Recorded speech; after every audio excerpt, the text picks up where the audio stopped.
नमस्कार मित्रांनो, पूजाच रेसिपीज मध्ये तुमचं सर्वांचंच अगदी मनापासून स्वागत आहे। आज आपण 1 किलो बेसन लाडूचं अगदी अचूक प्रमाण बघणार आहोत। तर त्यासाठी लागणारं साहित्य बघून घेऊया। इथे मी अर्धा किलो इतकी चण्याची डाळ 7 ते 8 मिनिटं अगदी बारीक गॅसवरती भाजून घेतलेली आहे। त्यानंतर थंड करून ही गिरणीमधून दळून आणलेली आहे। दळताना त्यांना सांगायचं आपल्याला बेसन लाडूसाठी हवंय, ते आपल्याला या पद्धतीने अशी जाडसर डाळ ही दळून देतात। त्यानंतर इथे मी 400 ग्रॅम इतकी पिठी साखर घेतलेली आहे, अर्धा कप दूध, 1 कप साजूक तूप आणि 1 टेबलस्पून इतकी वेलची आणि जायफळची पूड घेतलेली आहे। गॅसवरती मी एक जाड तळाची कढई ठेवून घेतलेली आहे।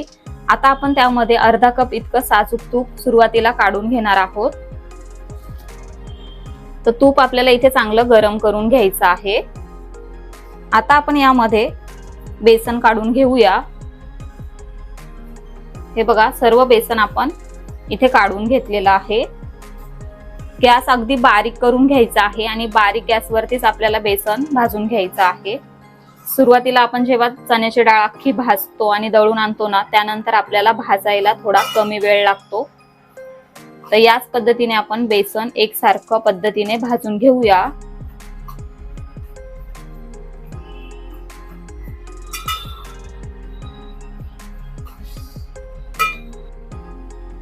सुरुवातीपासून आतापर्यंत जवळपास आपण 5 मिनिटांसाठी हे पीठ व्यवस्थित एकसारखं पद्धतीने भाजून घेतलेलं आहे। हे पीठ अजूनही कोरडच आहे आणि पूर्णपणे भाजून झालेलं नाहीये। आता आपण यामध्ये आणखीन 2 ते 3 चमचे तूप काढून घेणार आहोत। आपल्याला जसं लागेल तसं बेसन आपण भाजताना आपल्याला यामध्ये तूप घालून घ्यायचं आहे। आता पुन्हा आपण हे तूप पिठामध्ये व्यवस्थित मिक्स होईपर्यंत व्यवस्थित भाजून घेणार आहोत। हे बघा, याच पद्धतीने आपल्याला एकसारखं पद्धतीने हे बेसन भाजून घ्यायचं आहे। तर बेसन भाजायला आपल्याला 25 ते 30 मिनिटं लागणार आहेत। तर अगदी बारीक गॅसवरती छान खमंग वास सुटेपर्यंत आपण हे बेसन याच पद्धतीने भाजून घेणार आहोत।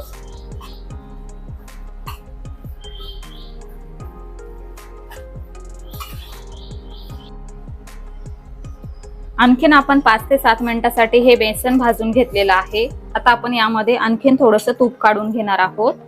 तर हे बघा, 2 ते 3 चमचे तूप मी पुन्हा यामध्ये काढून घेते। आता पुन्हा आपण हे यामध्ये व्यवस्थित मिक्स करून घेणार आहोत आणि छान खमंग होईपर्यंत भाजून घेणार आहोत। याच पद्धतीने आपण छान भाजून घेऊया।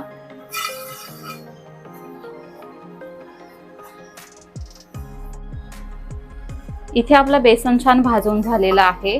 आता आपण जे अर्धा कप इतकं दूध घेतलेलं आहे ते आपल्याला यामध्ये काढून घ्यायचं आहे आणि व्यवस्थित मिक्स करून घ्यायचं आहे।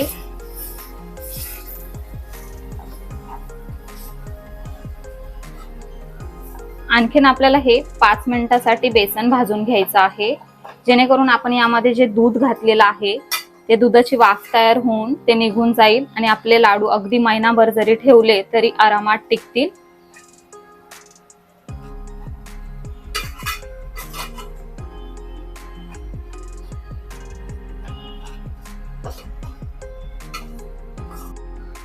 साधारणतः 3 ते 4 मिनिट आपण हे बेसन पुन्हा एकदा व्यवस्थित मिक्स करून भाजून घेतलेलं आहे। आता आपल्याला गॅस बंद करून घ्यायचा आहे आणि आपल्याला हे पीठ कोमट करून घ्यायचं आहे। सर्व बेसन भाजल्यानंतर इथे मी परातीमध्ये काढून कोमट करून घेतलेला आहे। हाताने थोडंसं या पद्धतीने मिक्स करून घेतलेलं आहे। हे बघा, जेणेकरून यामध्ये काही गाठी तयार झालेल्या नाहीयेत त्या सर्व आपल्याला या पद्धतीने थोड्याशा मोडून घ्यायच्या आहेत। आता यामध्ये आपण पिठी साखर ऍड करणार आहोत। तर सुरुवातीला मी अर्धी पिठी साखर यामध्ये काढून घेते आणि व्यवस्थित मिक्स करून घेते।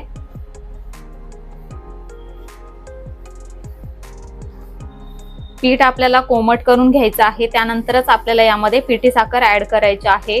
पीठ जर गरम असताना तुम्ही यामध्ये पिठी साखर ऍड केली ना, तर याचं पूर्ण पाणी पाणी तयार होईल आणि आपले लाडू व्यवस्थित होणार नाही। त्यामुळे आपल्याला पिठी साखर पीठ कोमट असतानाच यामध्ये काढून घ्यायचं आहे। उर्वरित सर्व पिठी साखर आपण यामध्ये काढून घेऊया।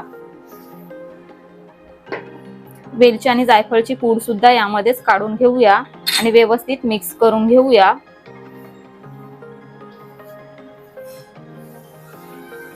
याच पद्धतीने मी व्यवस्थित मिक्स करून घेते।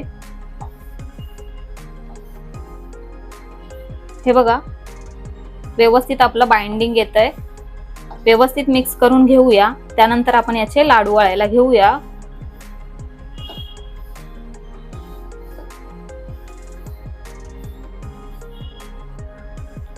पीठ इथे व्यवस्थित एकजीव करून झालेलं आहे. आता आपण लगेचच याचे लाडू वळायला तयार करून घेणार आहोत. हे बघा, इथे मी थोडंसं पिठाचा गोळा घेतलेला आहे. या पद्धतीने आपण हातावरती प्रेस करून घेऊया. इथे मी एक किशमिश घेतलेला आहे. किशमिश लावून आपण प्रेस करून घेऊया, जेणेकरून लाडू वळतानाच किशमिश लाडूला व्यवस्थित चिकटलं जाईल.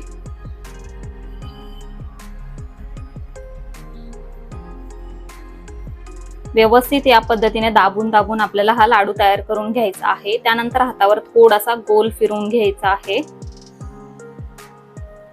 हे बघा, या पद्धतीने इथे आपला मस्तपैकी लाडू वळून तयार झालेला आहे. आता आपण उर्वरित सर्व लाडू याच पद्धतीने तयार करून घेऊया. तर इथे आपले सर्व लाडू वळून तयार झालेले आहेत. लाडू वळून झाल्यानंतर या पद्धतीने एक एक बाजूबाजूला ठेवून घ्यायचा आहे. एकावर एक अजिबात ठेवायचं नाही, नाहीतर ते बसले जातात. आता आपण पटापट याची प्लेटिंग करून घेऊया.